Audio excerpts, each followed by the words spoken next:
నమస్తే అండి, welcome back to our channel. అందరూ సంతోషంగా ఉన్నారనుకుంటున్నాను. ఇవాల్టి వీడియోలో వరలక్ష్మి వ్రతం పూర్తి పూజా విధానాన్ని తెలియజేస్తున్నానండి. అంతేకాకుండా వరలక్ష్మి వ్రతం గురించి అడిగిన కొన్ని సందేహాలను కూడా ఈ వీడియోలో షేర్ చేస్తున్నాను. ఎక్కడా కూడా స్కిప్ చేయకుండా చూడటానికైతే ట్రై చేయండి. ఈ వీడియో ద్వారా మీరు ఎటువంటి సందేహం లేకుండా వరలక్ష్మి వ్రతాన్ని అతి సులువుగా చేసుకోవచ్చు అనమాట. కాబట్టి ఎక్కడ స్కిప్ చేయకుండా చూడటానికి ట్రై చేయండి. ఇంకా మీకు ఏదైనా సందేహాలు ఉంటే కింద కామెంట్ సెక్షన్లో అయితే అడగండి. అలాగే మీరు ఛానల్ని సబ్స్క్రైబ్ చేసి బెల్ ఐకాన్ అనేది యాక్టివ్లో పెట్టుకుంటేనే నేను వీడియోస్ పెట్టినప్పుడు నోటిఫికేషన్ వస్తుంది. సో మీకు ఎవరికి నోటిఫికేషన్ రావట్లేదేమో అనిపిస్తుంది నాకు. సో ఒకసారి చెక్ చేసుకొని ఛానల్ అనేది సబ్స్క్రైబ్ అయితే చేసి లైక్ చేయండి. ఈ వీడియో చాలా మందికి యూజ్ అవ్వడానికి అవకాశం అయితే ఉంటుంది. మీ లైక్ అనేది నాకు అంత ఇంపార్టెంట్ అనమాట. ఇక వచ్చేసి వరలక్ష్మి వ్రతానికి అమ్మవారిని ఈ విధంగా శారీ డ్రాప్ చేసి అందరం కూడా అలంకరించి అమ్మవారిని పెట్టుకుంటాం. మన దగ్గర ఉన్న వస్తువులతో మనకి చాతైనట్టుగా అమ్మవారిని అయితే అలంకరించి పెడతాం కదా. ఇక ఈ కలశాన్ని ఏర్పాటు చేసేటప్పుడు కొబ్బరికాయని ఈ విధంగా అలంకరణ చేసుకుంటాం. అయితే కలశం పెట్టే చెంబు ఏదైతే ఉందో అది రాగి, ఇత్తడి, వెండి లేదంటే గనక మట్టి కుండైనా తెచ్చుకొని అలంకరణ చేసుకొని పసుపు రాసి బొట్లు పెట్టి అలంకరణ చేసుకొని ఆ చెంబులో వచ్చేసి వాటర్ 30 వంతు పోసి దాంట్లో పసుపు, కుంకుమ, అలాగే గంధము, అక్షింతలు, 1 రూపీ కాయిన్ ఈ 5 వేస్తే సరిపోతుంది. ఇంకా మీరు ఏదైనా వట్టివేళ్ళు, జవ్వాది పౌడర్, పన్నీరు ఇటువంటి వేయాలనుకుంటే వేయచ్చు. లేదంటే 5 సరిపోతాయి. వేసిన తర్వాత దాంట్లో మామిడి కొమ్మల్ని ఈ విధంగా పెట్టుకొని అప్పుడు ఇంకా మనం ఆ కలశం కొబ్బరికాయ ఏదైతే అలంకరణ ఉందో చేసుకొని ఆ కొబ్బరికాయని పెట్టి బ్లౌజ్ పీస్ని ఈ విధంగా ఫోల్డ్ చేసి ఆ తర్వాత మీ దగ్గర ఉన్న పూలతో అలంకరించండి. కలశం ఎవరికైతే ఆనవాయితీ ఉంటుందో వారందరూ కూడా ఈ కలశాన్ని ఏర్పాటు చేసుకుంటారు. ఇక్కడ కలశం ఆనవాయితీ లేని వారైతే గనక ఈ ప్లేస్లో మీరు ఈ కలశాన్ని స్కిప్ చేసేయండి. చక్కగా అమ్మవారి చిత్రపటాన్ని అయితే విగ్రహం కానీ చిత్రపటం కానీ మీరు ఏవైతే మీ దగ్గర ఉన్నాయో ఆ వస్తువులు పెట్టుకోండి. ఇక అలాగే వ్రతం చేసుకుంటున్నప్పుడు కూడా మనము పంచపాత్ర ఉద్ధరణతో నీళ్లు సపరేట్గా మరొక గ్లాస్తో నీళ్లు ఉండాలి. అంటే మనం ఆచమనం చేయడానికి సపరేట్ గ్లాసు, అలాగే పూజలో వాడే నీళ్లు సపరేట్గా ఉండాలన్నమాట. ఈ విధంగా ఏర్పాటు చేసుకోండి. అలాగే మీ దగ్గర ఉంటే స్వామివారిని కూడా పెట్టుకోండి. వెంకటేశ్వర స్వామి వారిని కూడా పెట్టుకోండి పూజలో. ఇక గణపతి పూజతో మొదలు పెడదామండి వరలక్ష్మి వ్రతాన్ని.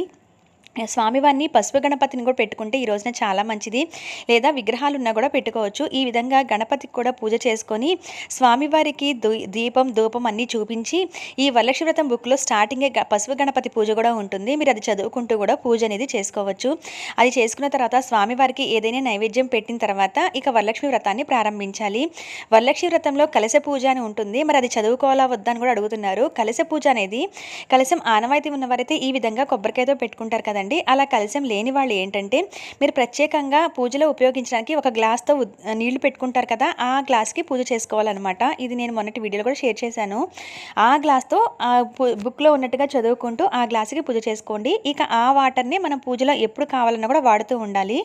ఇదిగోండి ఇక్కడ పంచపాత్రతో పెట్టాను కదా, అలా అనమాట. ఆ బుక్లో ఉన్నట్టుగా కలశ పూజ ఉన్నప్పుడల్లా ఆ గ్లాస్కే చేసుకొని ఆ గ్లాస్ వాటర్తో అన్నిటికీ పూజా ద్రవ్యాల మీద చల్లటం కానీ పూజకి వాడటం కానీ చేయాలి. ఇక ఆ తర్వాత వచ్చేసి వరలక్ష్మి వ్రతం బుక్లో ఉన్నట్టుగా కలశ పూజ తర్వాత అమ్మవారి పూజ ప్రారంభమవుతుంది. అమ్మవారి పూజ వ్రతం బుక్లో ఏ విధంగా అయితే అన్ని ఉపచారాలతో పూజ ఉంటుందో ఆ ఉపచారాలను చదువుకుంటూ కూడా కలశం పెట్టుకున్న వారైతే ఆ కలశానికి, అలాగే కలశం లేని వారైతే గనక అమ్మవారి చిత్రపటం పెట్టుకొని ఉంటారు కదా, ఆ చిత్రపటానికి కానీ పూజ చేసుకోవాలి. పైన అలంకరణ చేసిన అమ్మవారు ఎవరైతే ఉన్నారో ఆ అమ్మవారు అలంకరణకు అలా పెట్టుకుంటారనమాట. కొంతమందికి ఆ అమ్మవారే కలశంగా కూడా ఉంటారు. అప్పుడు అటువంటి అమ్మవారి ముందే మీరు పూజ అనేది చేసుకోండి. ఎందుకంటే కొంతమందికి మొహానికి కొబ్బరికాయకే మొహం అది పెట్టి డెకరేట్ చేసుకునే ఆనవాయితీ ఉంటుంది. అటువంటి వాళ్ళందరూ ఇక ఆ అమ్మవారికి పూజ అనేది చేసుకోవాలన్నమాట. లేదు మామూలుగా అలంకరణగా పెట్టుకున్నాము అని అంటే అమ్మవారిని అలంకరణ చేసి అమ్మవారిని స్వామివారిని కూడా పెట్టుకోవచ్చు. ఇక వరలక్ష్మి వ్రతం బుక్లో వచ్చేసి మనము తోరం అనేది 3 అనేది తప్పనిసరిగా చేయాలండి. తోరం కూడా ఎలా తయారు చేసుకోవాలో వీడియో పెట్టున్నాను. ఆ తోరాన్ని 3 అనేది తప్పనిసరిగా చేయాలి. ఒకటి అమ్మవారికి, వాటి వ్రతం చేసుకున్న మనకి, మరొకటి మరి ఇంట్లో ఇంకా మిగతా ఆడవాళ్ళు ఎవరైనా ముత్తేదులు ఉంటే కట్టుకోవచ్చు, చిన్నపిల్లలు ఉన్నా కట్టుకోవచ్చు. లేదంటే కనుక ఎవరికైనా ముత్తేదుకి తాంబూలం ఇస్తున్నప్పుడు ఆ తోరం వాళ్ళకి ఇవ్వవచ్చు అనమాట. ఇక్కడ పూజ చేస్తున్నంతసేపు కూడా ఆ బుక్లో ఏవైతే ఉపచారాలతో చేస్తున్నామో అవన్నీ చదువుకుంటూ అమ్మవారికి పూజ తప్పనిసరిగా చేసుకోవాలి. ఈ రోజున ఉదయమే లేవటం, ఇల్లు వాకిళ్ళు శుభ్రం చేసుకోవటం, గుమ్మం ముందు ముగ్గు పెట్టుకోవటం, అలాగే పూజా ప్రదేశాన్ని అంతా కూడా శుద్ధి చేసుకుని గోమూత్రంతో కానీ పసుపు నీటితో కానీ శుద్ధి చేసుకుని ముగ్గులు వేసి అప్పుడు పీఠాన్ని ఏర్పరచుకొని ఈ పూజను ప్రారంభించాలి. అయితే ఈ ఏర్పాట్లన్నీ కూడా ముందుగా మనం చేసుకుంటూ ఉంటే చాలా సులువుగా వరలక్ష్మి వ్రతం రోజు పూజ చేసుకోవచ్చండి. ఎందుకంటే ఆ రోజున చాలా రకాల నైవేద్యాలు వండటం, తాంబూలాలకు ఏర్పాటు చేసుకోవటం, అమ్మవారిని అలంకరణ చేసుకోవడం చాలా పని ఉంటుంది. కాబట్టి ముందుగా చేసుకోగలిగిన ఏర్పాట్లన్నీ కూడా చేసేసుకుంటే వరలక్ష్మి వ్రతం రోజు చాలా సులువుగా అమ్మవారి వ్రతాన్ని మనస్ఫూర్తిగా ప్రశాంతంగా కూర్చొని అమ్మవారి పూజని ఆచరించవచ్చు. అయితే పక్కన భర్త ఉంటే కనుక ఆయనతో పాటు కూర్చొని మీరు ఈ వ్రతాన్ని చేసుకోండి. ఒకవేళ అలా భర్త ఆఫీస్కి వెళ్ళిపోయి పక్కన ఆ సందర్భంలో ఆ టైంకి లేకపోతే కనుక ఏదైనా టవల్ లాంటిది భుజం మీద వేసుకొని అప్పుడు మీరు ఈ వ్రతాన్ని ఆచరించండి. అప్పుడు దంపతులు ఇద్దరు కూడా చేసినట్టు అవుతుంది. అలాగే అమ్మవారికి మంగళకరమైన వస్తువులతో ఈ రోజున పూజ చేసుకోండి. తామర గింజలు, లక్ష్మీ గవ్వలు, గోమ చక్రాలు, చిట్టి గాజులు, కాయిన్స్తోనూ మీరు ఏదైనా బంగారం కొంటే కనుక ఆ బంగారం కూడా నేను ఒకళ్ళు అడిగారు గోల్డ్ ఏదైనా కొంటే కూడా పెట్టచ్చా అని. చక్కగా పెట్టుకోవచ్చండి. అమ్మవారికి మీకు ఎంతవరకు అమ్మవారి శక్తిని ఇస్తుందో ఆ శక్తిని ఇచ్చినంత వరకు మీరు ఏవైతే వస్తువులు కొనుక్కుంటారో కొత్తవి అవన్నీ కూడా అమ్మవారి ముందుంచి ఈ పూజను ప్రారంభించవచ్చు. ఏదైనా బంగారం కొంటే ముందుగా అమ్మవారికి అలంకరించండి. పూజ అయిన తర్వాత మీరు తీసి మెడలో వేసుకోవచ్చు అనమాట. అలానే ఉంచక్కలేదు ఆ రోజంతా కూడా. అది రూపు కొనుక్కున్నా మరి ఇంకేదైనా వస్తువు కొనుక్కున్నా కూడా బంగారం అవి మనకి పూజ అయ్యే వరకు అమ్మవారి దగ్గర ఉంచి పూజ అయిన తర్వాత చక్కగా మీరు అంత తాంబూలం, నీరాజనం, హారతి ఇవన్నీ ఇచ్చేసిన తర్వాత మీరు ఆ బంగారాన్ని తీసి మీ మెడలో వేసుకోవచ్చు లేదా దాచుకోవచ్చు అనమాట. ఈ విధంగా అమ్మవారికి అన్ని ఉపచారాలతో పూజ చేసి మీరు పెట్టిన నైవేద్యాలు అంటే ఏవైతే ఆ రోజున వండారో అవన్నీ కూడా అమ్మవారికి నివేదన చేసి ఈ విధంగా హారతి అనేది ఇవ్వాలి. అయితే అమ్మవారికి ఇచ్చే తాంబూలం కూడా చీర కొనుక్కొని ఉంటే కనుక మీరు కొత్త చీర అమ్మవారి దగ్గర పెట్టి ఆ రోజు సాయంత్రం మీరు కట్టుకోవచ్చు లేదా ఇంకెప్పుడైనా కట్టుకోవచ్చు. లేదంటే గనక మీరు ఈ విధంగా జాకెట్ ముక్క, పసుపు కుంకుమ, గాజులు, దక్షిణ, ఆకులు, వక్క, 2 పళ్ళు ఇవన్నీ పెట్టి ఒక పువ్వు పెట్టి అమ్మవారికి తాంబూలం అనేది ఇచ్చుకోవాలన్నమాట. అయితే ఈ తాంబూలంలో వస్తువులు ఆకు వక్క ఉంది కదండి, అలా మీరు ఆకు వక్క వేసుకుని అలవాటు ఉంటే చక్కగా భోజనం చేసిన తర్వాత ఆ తాంబూలంలో ఉన్న ఆకు వక్క కూడా మీరు వేసుకోండి. అలాగే అమ్మవారి దగ్గర పెట్టిన గాజులు కూడా తీసి వెంటనే పూజ అయిన తర్వాత తీసి వెంటనే చేతికి అనేది వేసుకోండి. ఆ దీపము సాయంత్రం వరకు అలానే వెలుగుతూ ఉండాలని అడిగారు కదండి, అలా ఏమీ లేదండి. మనం నీరాజనం ఇచ్చి అంటే నైవేద్యం పెట్టి తాంబూలం ఇచ్చి అన్నీ అయ్యే వరకు పూజ చివరి వరకు వ్రత కథ చదువుకునే వరకు ఉంటే సరిపోతుందన్నమాట. ఇక ఆ తర్వాత దీపారాధన కొండెక్కినా పర్లేదు. సాయంత్రం మళ్ళీ మరొకసారి మనం లైట్లు వేసే టైంలో మళ్ళీ అమ్మవారికి దీపారాధన చేసి ధూపం వేసి మళ్ళీ పాలు పండు ఏదైనా కొత్తగా నైవేద్యం పెట్టి ఆ తర్వాత మీరు పేరంటలాగా తాంబూలంలో వెంటనే ఇచ్చుకోవచ్చు అనమాట. లేదా పూజ అయిన తర్వాత కూడా మధ్యాహ్నం కూడా తాంబూలాలు ఇచ్చుకోవచ్చు. ఈ విధంగా వరలక్ష్మి వ్రతాన్ని అయితే ఆచరించాలండి. ఈ వ్రతాన్ని ఎవరెవరు ఆచరించవచ్చు అంటే పెళ్లి కాని వాళ్ళు, పెళ్లి అయిన వాళ్ళు ఎవరైనా ఆచరించవచ్చు. ఈవెన్ ఇంట్లో చిన్నపిల్లలు ఉంటే కనుక వాళ్ళని కూడా పక్కన కూర్చోపెట్టుకొని వ్రతం దగ్గర కుదిరితే చేయించండి. ఎందుకంటే వాళ్ళకి విద్య బాగా వస్తుందన్నమాట. పెద్దవాళ్ళకి ధనము ఎలాగో చిన్నపిల్లలకి ఆరోగ్యం, విద్య అటువంటిది కాబట్టి లక్ష్మీదేవి అమ్మవారు ఆ కటాక్షం అనేది మనకి ఇస్తారు కాబట్టి పిల్లలు కూడా వ్రతంలో కూర్చోవచ్చు.